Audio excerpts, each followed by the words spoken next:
Alright guys, I want to do something a little different, something I don't normally do, and let's talk about a book. So, this book came out, I think it was last year, and I stumbled upon it by mistake. So, I listen to Audible a lot when I drive tractor trailer, and I found Audible like 4 or 5 years ago, and it's really good. I've learned a lot. I've listened to a lot of books.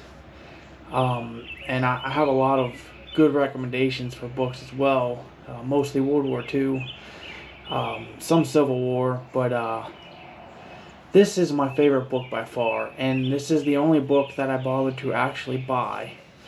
I've actually never read the hard copy of this book. I've just listened to it on Audible, but I've listened to it like 6 times, and I can't get enough of this book. It's called The Rifle by WW2, and as you can see, it's combat stories from America's last World War II veterans told through the M1 Garand. It's an excellent book. There's a ton. You can see that's an M1 there, and what he did was he went and got a bunch of.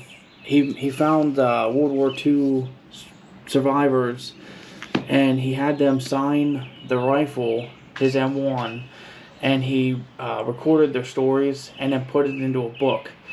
And he's actually, I just talked to him on Facebook, and I guess he's coming out with a volume 2, which is awesome. I can't wait to read that as well, or I guess listen to it on Audible. But I actually went ahead, and when this came out, I ordered a first edition that was signed by WW2, the author, and a man named Bernie that was in the 2nd Marine Division. Now, I did just look, he has a few more signed first editions on his website. I'm going to put a link to that website, or you can get this book on Amazon, whichever you prefer. I wanted to read this to you quick here. So, this is in the prologue of the book. It says, there was more to World War II than just the famous scenes of D-Day in France and the flag raising on Iwo Jima. The men of the 101st Airborne are not the only ones that fought in Normandy. And the Marines did not win the Pacific on their own. Not every soldier who fights earns a Medal of Honor. Not every wounded soldier gets a Purple Heart.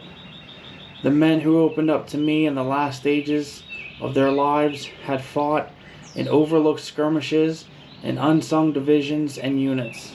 They were heroes and often went unrecognized. So in this book, you're not going to hear anything. You're not going to see anything on the 101st.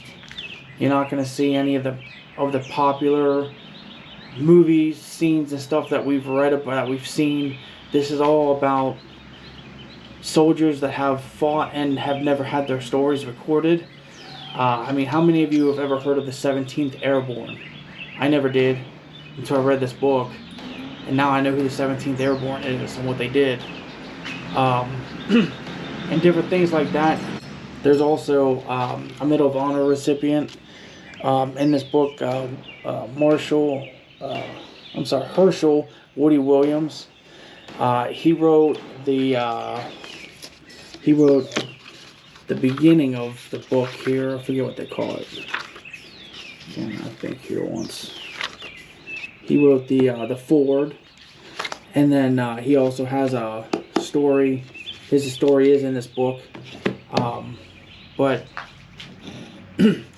he actually carried a flamethrower in the Pacific in World War II. So, and also a little bit about the author. I forgot to mention, I wanted to put this in the beginning, but I forgot. He is actually a veteran himself. He was in the Marines. He fought, he went to Iraq and Afghanistan, and he had come back, and he actually has a interesting relation or connection to all these veterans. So his great-grandfather fought in World War II and died in Italy, and he didn't know nobody never knew what happened to him. It's not just for people that are into World War II. If you're a veteran I think one of the main things he wrote this book for was to help veterans realize that they can live successful lives after near-death combat experiences. So if you're not just into World War II, but you're a veteran, I suggest you read this book, or get on Audible and listen to it on Audible. In fact, you can get it for free on Audible. I believe they give you 1 credit with a free trial. Use the credit, buy this book, and listen to it.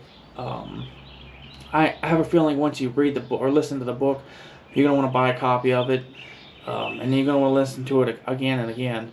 This book will make your mouth drop open, like seriously. It's an interesting book. So if you haven't heard of it, you have now. Go buy it. It's excellent. Go listen to it on Audible. And thanks for watching.